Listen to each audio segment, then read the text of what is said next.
नमस्कार, मैं हूँ ज्योतिषाचार्य नीलम शर्मा और आप सभी का आपके मनपसंद प्रोग्राम के अंदर स्वागत है। आजकल हमने जो विषय ले रखा है, विषय है वास्तु। जी हाँ, ऐसी कौन सी चीज़ें हैं जिनके से वास्तु घर के अंदर कुछ चीज़ रखने से हमारे घर का माहौल तनावपूर्ण हो जाता है, घर के अंदर अशांति रहती है। और ऐसी किन वस्तुओं को ऐसी जगह रखा जाए जिससे कि हम लक्ष्मी का आगमन करवा पाएँ, घर के अंदर से दरिद्रता को दूर भेज पाएँ, लक्ष्मी के आगमन में सहयोगी होती है। जी हाँ, घर के अंदर अगर हम देखें तो झाड़ू को लक्ष्मी का स्वरूप माना जाता है, जो हमारे घर से गंदगी को निकाले, घर को स्वच्छ रखे, हमारे घर के वातावरण को स्वच्छ रखे। अगर एक घर के अंदर झाड़ू ना हो तो वो घर गंदगी से भर सकता है। इसी तरीके से झाड़ू का स्थान बहुत ही अहमियत रखता है। झाड़ू किस दिशा में रखनी चाहिए, झाड़ू के माध्यम से हम क्या कुछ ऐसे उपाय कर सकते हैं जिससे कि हमारे घर के अंदर लक्ष्मी जी का स्थायित्व बना रहे, लक्ष्मी जी का आकर्षण हमारे घर की तरफ बना रहे।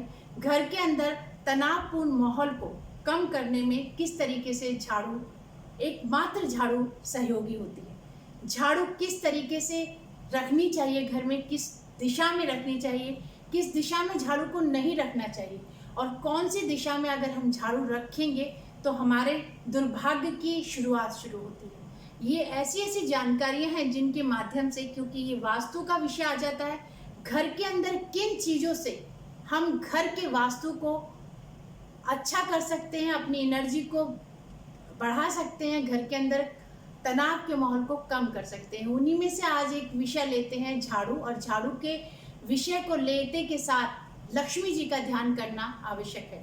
एक तिल्ली यानी एक सूत्र से बंधी हुई, सही तरीके से बंधी हुई झाड़ू गंदगी निकालने का कार्य करती है, और अगर वो धागा ढीला हो जाए तो वो एक कचरे के समान हो जाती है। यही स्थिति घर के लोगों की होती है। अगर एक सूत्र के अंदर बंधे हैं, सब साथ साथ हैं, तो वो घर गुलदस्ते की तरह खिलता है। और अगर हमारा जो धागा है वो अगर ढीला हो जाता है तो वो सारे घर के लोग एक तरह से तनावग्रस्त रहते हैं और अपने अपने में अलग अलग डायरेक्शन में जाते हैं, जो प्रोग्रेस नहीं कर पाते। झाड़ू को देखकर उस घर की स्थिति को भी बहुत अच्छी तरीके से भापा जा सकता है।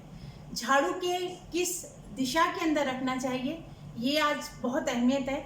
नॉर्थ ईस्ट में कभी भी झाड़ू नहीं रखनी चाहिए, क्योंकि वो सद्गुणों को बढ़ाने वाला, नेम फेम को बढ़ाने वाला एरिया है। अगर उस जगह पर झाड़ू रखी जाएगी तो आप मान के चलिए कि आपके सद्गुणों में कमी होनी शुरू हो जाएगी।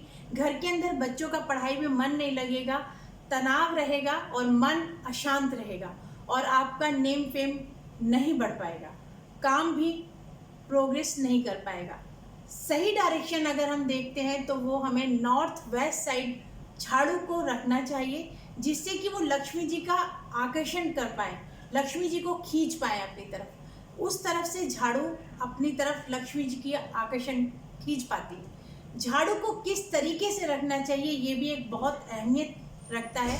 झाड़ू को अगर हम लिटा कर रखते हैं तो घर के अंदर आलस्य बढ़ जाता है, व्यक्ति काम नहीं करना चाहता, और वो व्यक्ति अगर जब काम नहीं करेगा तो प्रोग्रेस हमारी रुक जाती है।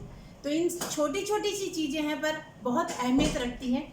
झाड़ू को हमेशा खड़ा हुआ रखें, जो पकड़ने वाला स्थान है उसको ऊपर की तरफ रखें, और जो सफाई करने वाला हिस्सा है उसको नीचे की तरफ करके रखें। झाड़ू को कभी भी दरवाजे की तरफ छुपा कर ना रखें। झाड़ू को इस तरीके से रखें कि वो ऊंचाई ये ना हो कि वो गंदी झाड़ू रख दे। झाड़ू को हमेशा साफ करके रखें। उसको एक लक्ष्मी का रूप माना गया है। जिस घर के अंदर झाड़ू का सम्मान होता है, और अगर एक झाड़ू बहुत घिस गई है, अगर उसको तब भी आप यूज़ करते रहते हैं तो उससे भी लक्ष्मी जी नाराज होती है। तो झाड़ू हमेशा बहुत साफ सुथरी होनी चाहिए। इस तरीके का हमेशा ध्यान रखें कि झाड़ू की इज्जत करें। नॉर्थ ईस्ट में कभी भी झाड़ू ना रखें, ईस्ट में ना रखें, साउथ वेस्ट में भी हमें झाड़ू नहीं रखनी चाहिए। नॉर्थ वेस्ट डायरेक्शन सबसे बेस्ट है झाड़ू को रखने का। झाड़ू को सीधा रखें, उसको लिटा कर ना रखें। झाड़ू हमारे घर को साफ करने का काम करती है, हमारे को स्वच्छ रखती है, और इसी तरीके से हमारे घर के अंदर लक्ष्मी जी के आगमन के लिए भी वो बहुत ज़्यादा सहयोगी होती है। तो झाड़ू का क्या उपयोग है, झाड़ू किस तरीके से हमारी प्रोग्रेस कर सकती है, आज इस वीडियो के माध्यम से आपने जाना। जुड़े रहिए हमारे साथ। छोटे छोटे उपाय, पर वास्तु से रिलेटेड ऐसे उपाय जो कि अचूक हैं, अगर आप करेंगे। नेक्स्ट वीडियो जो मैं बनाऊंगी, किचन के अंदर कुछ मसालों की जानकारी, किस जगह पर रखने से होता है चमत्कार। नमस्कार।